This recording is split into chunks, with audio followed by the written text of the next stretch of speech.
在纽约跑车跑久了，我落下一个职业病，有的时候会忍不住估摸后座乘客的身价，看那些从曼哈顿写字楼里出来的，穿着光鲜亮丽，心想这年薪怎么着也得十几20万美金吧，肯定是想买啥就买啥。我记得我至今最高的一笔 Uber 乘客的小费是100美金，就是送一个新泽西的女律师去纽约长岛。当时我视频发出来，还被不少网友笑，说我那是在做梦吧，想钱都想疯了。结果今天我刷 YouTube 短视频，刷到一张真实的纽约华人女律师 CC 谢的工资单，直接给我看懵了，年薪18万美金啊！这数字即使在寸土寸金的纽约市曼哈顿，也能算个中产了吧？结果人家一晒银行流水，嗯，每个月实际到手只剩7000美金，那中间被砍掉的这8000多刀，钱去哪儿了呢？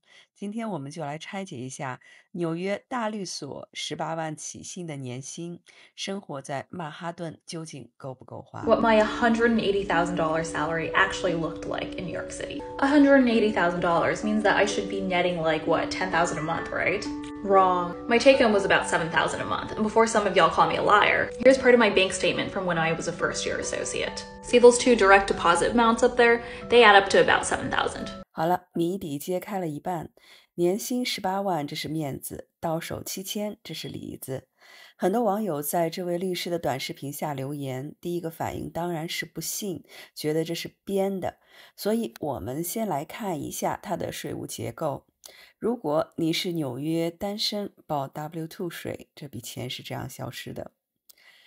联邦税，它的18万年薪税阶很高，预扣通常在24%到30%左右。州税，纽约州税大约是6%。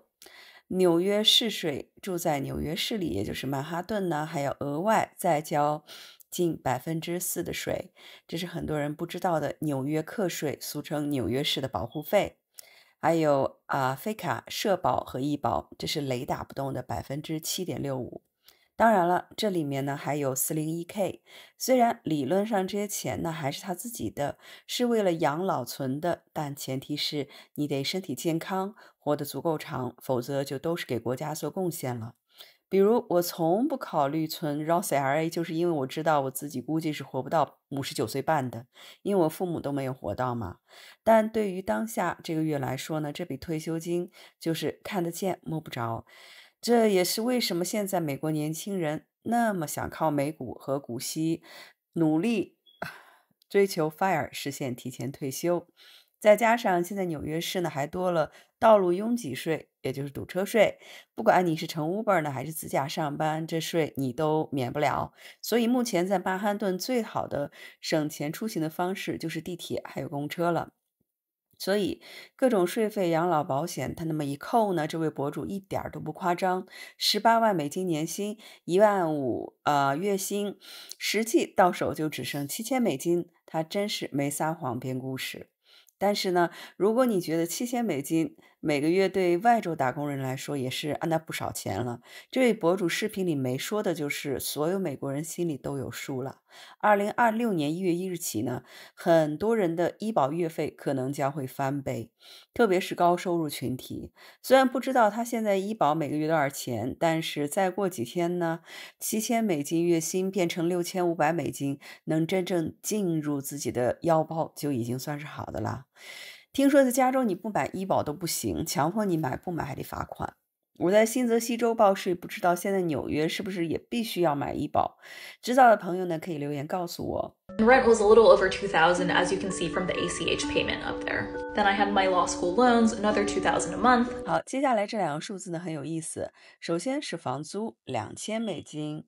说实话，作为一个在纽约开车在新泽西住的打工人，我得说他在这一点上已经很节省了，或者说他运气真的很好。在曼哈顿或者好一点的区域，现在2000美金想租个像样的单间 studio 难如登天。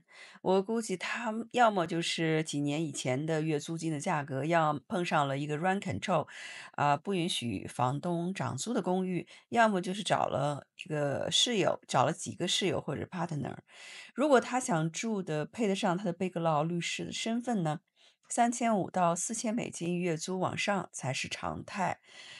如果他是租房，如果他是房贷买房的话呢，除了房贷以外，他还要交这个很贵很贵的，大家都知道的纽约的啊、房地产地税啊，新泽西就是全美最贵的一个州，就更贵了啊，我们就不说了，因为他是付的租金，但重点呢还是下面这个学生贷款，他要付2000美金一个月，想要拿这个18万毕业起薪的高薪呢，得先去读法学院，即使是只是法学院3年需要贷款的话呢。那背个15万到20万的美金的学生贷款，实在是太正常不过了。当然，这也是我们华人朋友最难理解的一部分。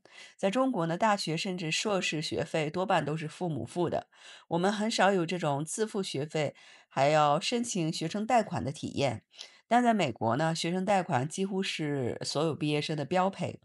我也查了最新的数据，美国本科毕业生呢，约有55%到60%呢是背着学生贷款毕业的。即使你因为成绩不好毕不了业呢，这个贷款一样是要还的，OK。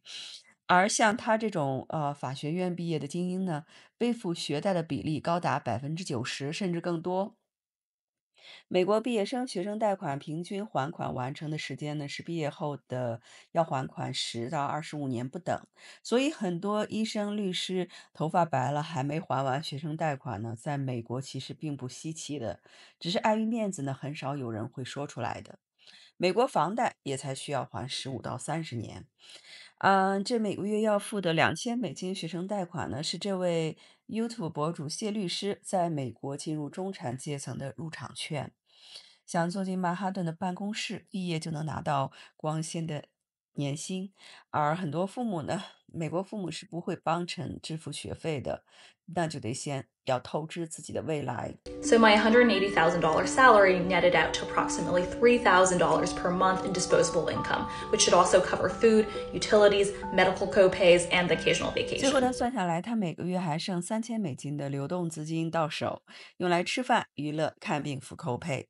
这时候肯定是有杠精会说：“哎呀，3000美金每月还少吗？很多人累死累活，一个月工资都没有3000，包括你这个 Uber 司机，每个月2000美金都不到，还随时会被 Uber 开除工作，极其不稳定。”没错，站在我们工薪族的角度看呢，3000美金的可支配收入绝对不算穷了。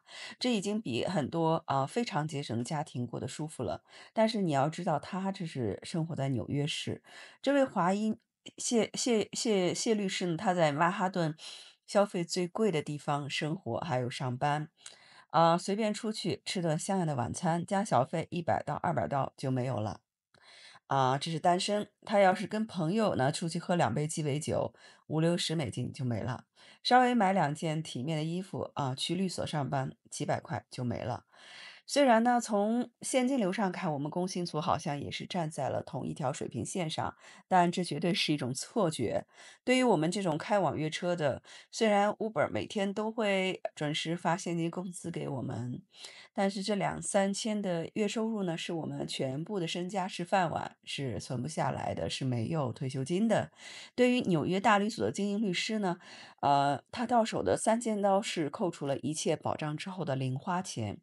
银行看到的他的18万的 W2 白领税单和多年的律师职业的经验呢，会求着给他贷款，请他尽快的买房买车，因为他工作稳定嘛。而看到我的这种司机工作呢，只会觉得风险太高了，不会贷款给我。这就是美国社会阶层的护城河。我们拿到手里的钱数呢，金额数可能是一样的，但钱的质量就完全不同。当然，话又说回来，一份受人尊重的白领工作所获得的满足感和社会地位呢，那也不是单纯能用进入腰包的金钱数量来衡量的。当然了，在美国很多人也是不不喜欢律师的，不过那是另一个话题了啊。账算清楚了，但我还是得继续接单。以前总觉得是不是我还不够努力，所以才没过上那种人上人的生活。现在看一看呢，每个人都有自己那本难念的经。他在写字楼里呢，为学费焦虑；我在街道上为生活奔波。虽然起点不同，终点不同，但那种想把日子过好的劲头呢，其实都是一样的。不羡慕谁，也不嘲笑谁。握紧手里的方向盘，跑好这一单，赚到手里的每一分钱才是最踏实的。今年纽约的冬天挺冷的，但只要一直往前开，总能等到照进车里的那束暖阳。今天总共开车7小时，已经截图。今天 Lyft 的收入是91.14美金，Uber 收入是43.05美金。感谢观看美国工薪族，我们下个视频见。